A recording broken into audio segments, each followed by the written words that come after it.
di Jerman. Ternyata Hitler itu bukan orang Jerman. Hai guys, balik lagi dalam channel gua Bagus Prakasa. Untuk hari ini, gua akan mencoba membahas tentang Adolf Hitler. Gua nggak akan membahas tentang kekejamannya, gua nggak akan membahas tentang peperangannya, tapi gua akan membahas seorang bocah, bagaimana dia bisa menjadi seorang pemimpin di Jerman. Yuk kita simak videonya. Pada tanggal 20 April 1889 di kota Braunau am Inn, Austria, Adolf Hitler dilahirkan. Dan Adolf Hitler memiliki seorang ayah bernama Alois Hitler dan seorang ibu bernama Clara Polzi. Hitler memiliki 6 bersaudara, antara lainnya Gustav Hitler, Ida Hitler, Otto Hitler, termasuk Adolf Hitler, Edmund Hitler, dan Paula Hitler. Hitler bersama keluarga dan saudara-saudaranya tinggal di sebuah pertanian kecil, di mana itu merupakan kegiatan dari seorang Hitler dan saudara-saudaranya untuk membantu pertanian keluarganya tersebut. Hitler bukan berasal dari keluarga kaya, karena bapaknya Hitler bekerja di kantor pemerintahan yang ada di Australia dan itu tidak memiliki jabatan yang terlalu tinggi. Sehingga pada masa pensiunnya bapaknya Hitler itu, jadi dia mengurusi pertanian-pertanian yang dimilikinya di daerah Austria itu. Tapi watak dari seorang bapaknya Hitler itu keras dan memiliki disiplin yang tinggi, dan itu diterapkan kepada anak-anaknya semuanya. Hitler kecil bersekolah di sekolah biara, dan semenjak kecil Hitler memiliki ketertarikan terhadap agama. Dia menjadi bagian dari paduan suara di sekolah tersebut. Dan pada masa kecil itu Hitler sempat berpikir untuk menjadi seorang pendeta, karena pada dasarnya Hitler ini memiliki sisi religius yang tinggi. Dia bahkan pada masa-masa kecilnya itu dia bercita-cita untuk mengenakan pakaian seperti seorang pendeta. Dan di usianya 9 tahun, di masa remaja-remajanya Hitler itu, sifat dari kepemimpinan seorang Hitler itu sudah terlihat. Dia menjadi pemimpin kecil lah dari permainan anak-anak. Jadi bila teman-teman sebayanya Hitler berkumpul, Hitler selalu menonjol dan Hitler selalu menjadi pemimpin di tengah-tengah kawan-kawannya itu. Hitler kecil digambarkan adalah sosok anak yang pintar. Dia cerdas dan mudah bergaul. Hitler itu memiliki hobi membaca. Ada satu buku dari karangan James Fenimore dan Karl May. Di dalam bukunya itu membahas tentang pahlawan-pahlawan fiksi. Bahkan ada 70 buku yang dikeluarkan oleh pengarang itu dibaca semua Hitler. Hobi Hitler membaca itu ditularkan dari bapaknya. Jadi bapaknya Hitler itu memiliki banyak buku. Dan pada suatu hari Hitler pernah menggeledah-geledah koleksi buku bapaknya itu. Ketemulah sebuah buku. Di dalam buku itu membahas tentang peperangan antara Jerman dan Prancis yang terjadi pada tahun 1870 hingga 1871. Disitulah awal Hitler mengenal militer. Dan namanya anak kecil ya, dia kan belum bisa menyaring baik dan buruknya. Dan semenjak Hitler membaca buku itu, terobsesilah dia mengenai perang. Seiring berjalannya waktu, Hitler kecil menjadi dewasa. Dan ketika dewasa, dia memiliki ketertarikan terhadap seniman. Jadi Hitler itu memiliki bakat menggambar. Dia bukan hanya bisa menggambar, tapi bisa membayangkan apa yang ada di dalam bangunan itu. Jadi misalkan dia membuat bangunan, dia tahu lokasi di mana kamarnya. Oh, bangunan seperti ini di mana kamar mandinya. Jadi Hitler itu mempunyai bakat seperti itu. Dan disitulah awal konfliknya dia dengan bapaknya. Bapaknya Hitler menginginkan Hitler masuk ke sekolah teknik.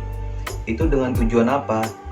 Jadi, wajar sih menurut gua ya, karena seorang ayah itu pengenlah salah satu dari anaknya itu mengikuti jejaknya dia. Jadi dengan sekolah teknik itu, Hitler bisa bekerja di kantor pemerintahan yang ada di Austria. Tetapi memang itu berlawanan dengan bakatnya Hitler, berlawanan dengan cita-citanya Hitler. Tetapi Hitler tetap menuruti kemauan bapaknya, dia tetap masuk ke sekolah teknik. Dan itu berdampak buruk buat Hitler. Karena apa? Di tahun pertama Hitler masuk ke dalam sekolah itu, Hitler tidak naik kelas. Dan Hitler dikucilkan di tengah lingkungan temannya itu. Dikarenakan Hitler adalah anak desa. Jadi dia mendapat bully dari kawan-kawan sebayanya.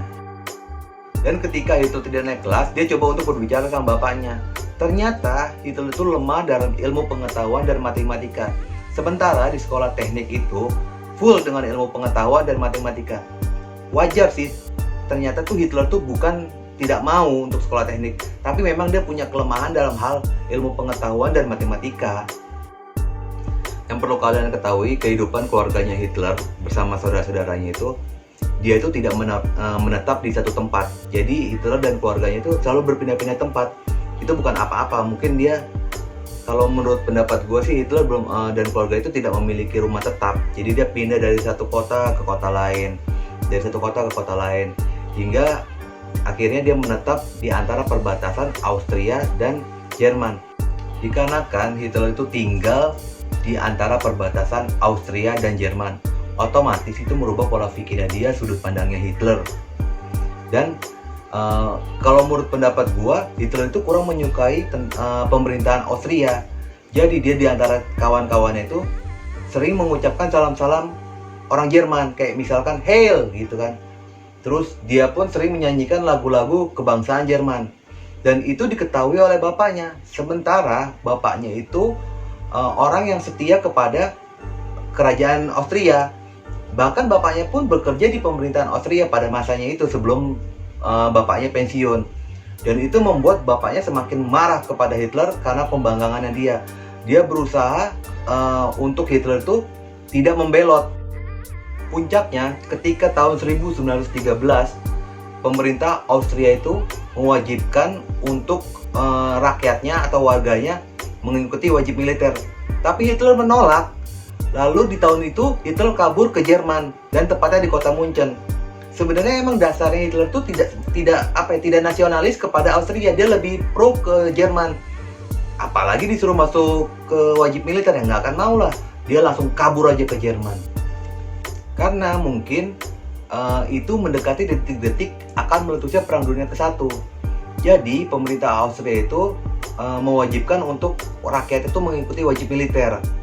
Nah, ketika Hitler sudah kabur ke Jerman, tepatnya setahun berikutnya pada 1914, Hitler masuk wajib militernya di tentara Jerman.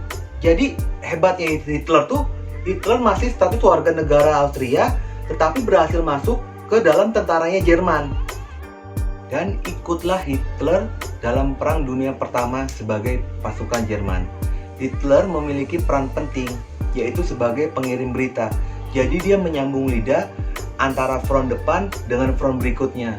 Dan di tahun itu juga Hitler sampai mendapatkan penghargaan piagam salib lah, yang biasanya suka kita lihat di dalam foto-fotonya kan ada piagam salib. Nah, itulah Hitler penghargaannya karena keberaniannya Hitler. Seperti awal pembahasan gue yang awal, Hitler itu kan memiliki obsesi tentang militer, memiliki obsesi tentang pertempuran. Jadi ketika meletusnya Perang Dunia Pertama, obsesi yang selama ini dia pendam atau hayalan-hayalan tentang peperangan ini yang dia pendam, terwujudlah di Perang Dunia Pertama itu.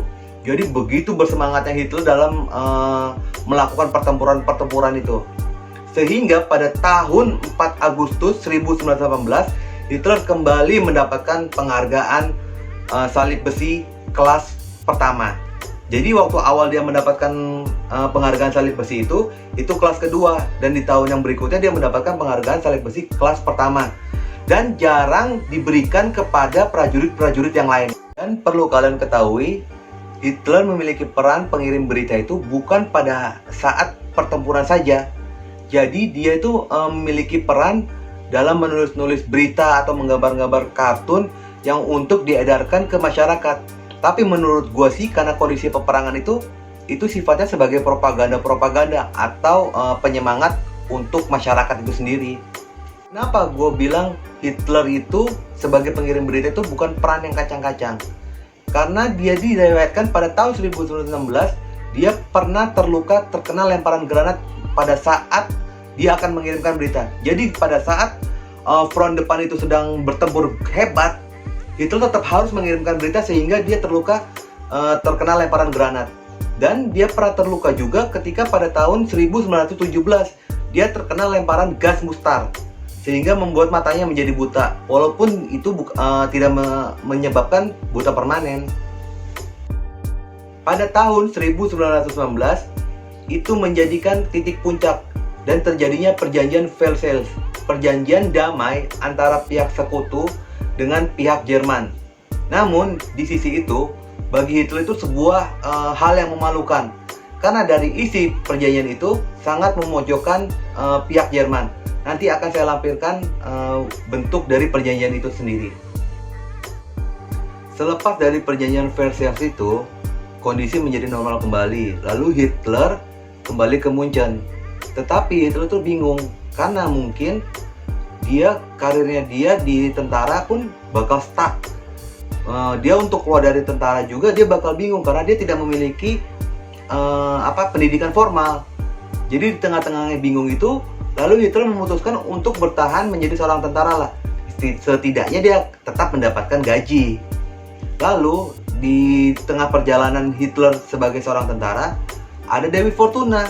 Hitler diangkat menjadi agen mata-matanya Jerman. Ketika Hitler sudah masuk ke dalam agen mata-mata, dia memiliki peran untuk menyusup ke dalam suatu partai. Jadi partai dengan singkatan DAP, artinya Partai Pekerja Jerman. Jadi Hitler diminta untuk menyusup ke dalam partai itu, menjadi simpatisan dalam partai itu untuk melihat pergerakan dari partai tersebut. Mungkin partai tersebut adalah partai yang sangat keras kepada pemerintah. Jadi takutnya akan terjadi kudeta atau bagaimana lah, sehingga partai itu diawasi oleh pihak intelijen. Namun dengan berjalannya waktu, mungkin Hitler itu mendengar pidato-pidato dari orang-orang partai tersebut kan, mendengar visi dan misi dari partai tersebut. Itu menjadi ketertarikan Hitler kepada partai itu. Terlebih ketika Hitler bertemu dengan pemimpin partai itu, Anton Drexler. Jadi semakin kuat keinginan Hitler untuk bergabung. Dan pada puncaknya, ketika tanggal 12 September 1919, Hitler memutuskan untuk bergabung dengan partai tersebut. Benar-benar ya, orang yang disuruh mengawasi menyusup ke dalam partai tersebut malah bergabung dengan partai tersebut. Benar-benar licik. Di dalam partai tersebut, Hitler cepat meraih popularitasnya. Dan dia sampai menjadikan pendiri partai tersebut yang bernama Dietrich Eckart itu menjadi gurunya dia. Jadi kan Hitler kan memang basicnya nggak ada politik kan. Jadi dia belajar tentang politik itu dari Dietrich Eckart itu. Dan Hitler itu mempunyai kemampuan dalam berpidato sehingga pidatonya itu dikeluarkan itu cepat mempengaruhi orang-orang yang mendengarkan pidato itu. Dan tepatnya setahun berikutnya pada Maret 1920, Hitler memutuskan keluar dari Angkatan Darat. Dan selalu dan berulang yang menjadi fokus Hitler adalah perjanjian Versailles. Seperti yang awal gue bahas, Hitler memiliki kekecewaan ketika perjanjian itu dikeluarkan karena lebih memberatkan pihak Jerman kan. Dan partai itu memiliki kesamaan dengan Hitler. Jadi partai tersebut tuh tidak suka dengan perjanjian itu karena lebih timbang ke pihak sekutu. Dan itulah persamaan antara Hitler dengan DAP itu. Dan itulah pidato yang selalu Hitler keluarkan di tengah kerumunan massa. Dan itu cepat mempengaruhi pemikiran dari rakyat Jerman pada saat itu, sehingga banyak yang anti pemerintah. Pada saat popularitas Hitler sebagai politikus itu sedang tinggi-tingginya, ternyata di dalam partai itu banyak yang tidak suka dengan Hitler, menganggap Hitler sombong lah, angkuh lah, frontal lah, terlalu arogan lah. Dan Hitler pun merasa kalau di dalam partai itu banyak yang tidak menyukai Hitler. Lalu Hitler memutuskan untuk menyeberang ke partai pesaing partai DAP itu. Dan tetapi itu akan berakibat buruk kepada partai DAP itu, karena kan Hitler ini selama ini kan ujung tombaknya dia meraih simpatik dari masyarakat kan. Lalu partai DAP itu merangkul Hitler, maksudnya jangan sampai Hitler itu pindah menyeberang ke partai sebelahnya. Dan di situ Hitler mau bergabung kembali dengan partai DAP itu asal pemimpin partainya itu diganti oleh dia. Benar-benar politik yang hebat. Akhirnya Anton Drexler itu diganti oleh Hitler. Jadilah Hitler ketua umum dari partai tersebut. Hitler dengan bebas untuk menyalurkan ideologinya dia ke dalam partainya itu. Secara perlahan partai itu berubah menjadi partai yang diideologikan oleh Hitler. Dan Hitler memiliki rencana untuk mengkudeta pemimpin Jerman. Lalu Hitler meminta bantuan kepada pihak militer. Jadi dia kan dulu kan seorang tentara nih, berarti kan dia otomatis dia banyak kenal di pihak militer. Dia meminta bantuan militer untuk membantu dia mengkudeta pemerintahan yang sekarang ini. Mungkin kalian bertanya kenapa Hitler begitu mengagumi prinsip fasismenya yang diterapkan di Italia. Di sini gue akan coba menjelaskan, menerangkan tentang ideologi fasisme itu. Ideologi fasisme adalah paham yang berdasarkan prinsip kepemimpinan dengan otoritas yang mutlak, di mana perintah, pemimpin, dan kepatuhan berlaku tanpa pengecualian. Dan karena ideologi ini selalu membayangkan adanya musuh, sehingga pemimpin dan militer harus kuat dalam menjaga musuh. Jadi mereka itu membayangkan bahwa musuh itu akan selalu menyerang dan musuh itu akan selalu datang. Rencana Hitler untuk mengkudeta pemerintahan itu puncaknya pada tanggal 8 November 1923. Hitler menyerbu parlemen yang sedang rapat sekitar 3.000 orang. Dan jadi Hitler ketika parlemen itu sedang rapat, Hitler itu langsung menyerbu masuk ke dalam parlemen itu untuk mendapat dukungan dari parlemen-parlemen itu. Tetapi tanpa diduga, angkatan darat yang dia minta bantuan kepada angkatan darat untuk membantu dia mengkudeta, ternyata malah berbalik, dia menangkap Hitler. Setelah Hitler ditangkap oleh pihak keamanan Jerman pada tanggal 11 November 1923, Hitler dijatuhkan hukuman 5 tahun penjara.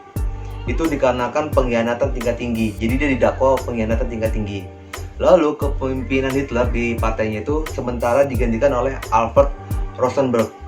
Cuma yang bikin gue bingung, Mahkamah Agung Munchen mengeluarkan surat pengampunan Hitler. Jadi Hitler itu dipenjara cuma setahun.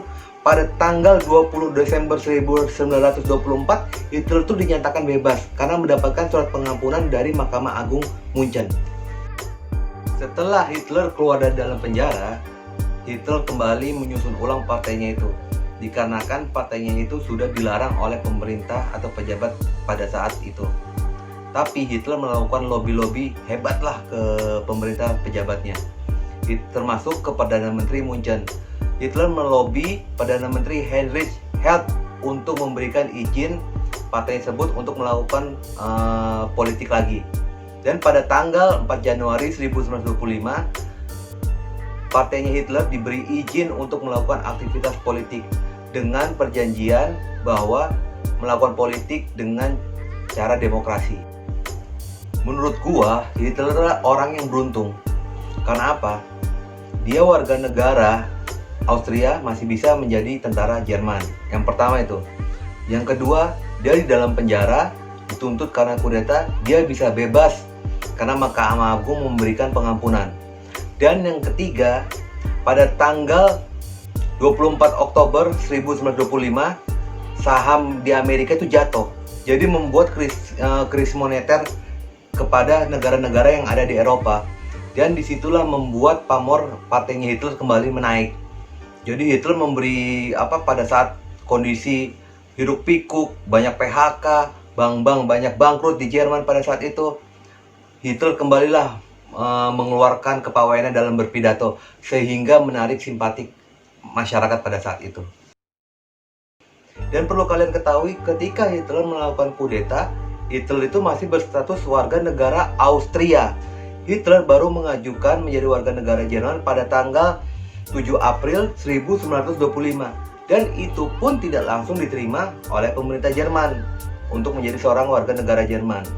Tetapi gue bilang lagi, Hitler beruntung karena ada menteri dalam negerinya Jerman pada saat itu berasal dari partainya yang Hitler pimpin. Lalu Hitler ditunjuk menjadi delegasi negara pada tanggal 25 Februari 1932. Otomatis disitulah Hitler mendapat kewarganegaraan sebagai warga Jerman. Pada tahun 1932 diadakan pemilihan presiden, dan Hitler mencalonkan menjadi calon presiden untuk melawan von Hindenburg. Jadi pada saat itu presidennya von Hindenburg, Hitler menjadi pesaingnya lah. Dan pemilihan itu terjadilah. Ternyata Hitler kalah. Walaupun dia kalah, tapi dia dalam posisi kedua. Setelah kekalahan Hitler, otomatis von Hindenburg ini kembali lagi menjadi presiden kan.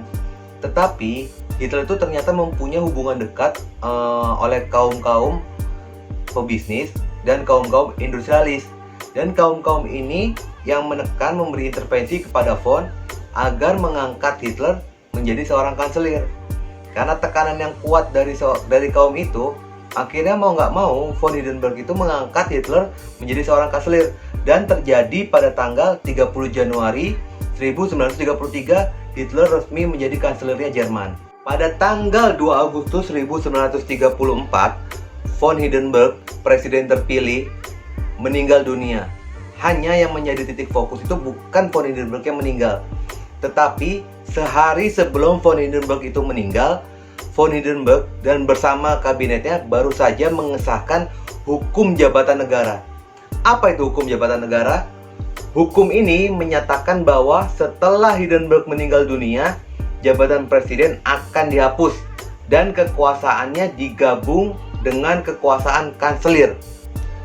Sebenarnya pribadi gua ini curiga, satu hari setelah pengesahan itu von Hindenburg meninggal. Wallahu alam ya, ini meninggalnya karena dibunuh atau memang sudah takdirnya dia meninggal. Dan semenjak von Hindenburg meninggal, karena ada hukum serah terima jabatan itu, otomatis Hitler menjadi pemimpin tunggal di Jerman. Kesimpulan yang gue ambil dari perjalanan hidup Hitler dari kecil hingga menjadi penguasa Jerman cuma satu, kegigihannya dia. Dia bersemangat dan dia tidak putus asa. Mungkin itu yang bisa kita contoh. Tapi untuk sisi buruknya jangan pernah kita contoh. Ambil sisi baiknya aja. Kesemangatan dia, kegigihan dia, keuletan dia, ketekunan dia, itu patut dicontoh. Oke guys, sekian video gue kali ini, pembahasan gue kali ini. Semoga kalian suka. Jika kalian suka, tolong di like, share, dan subscribe.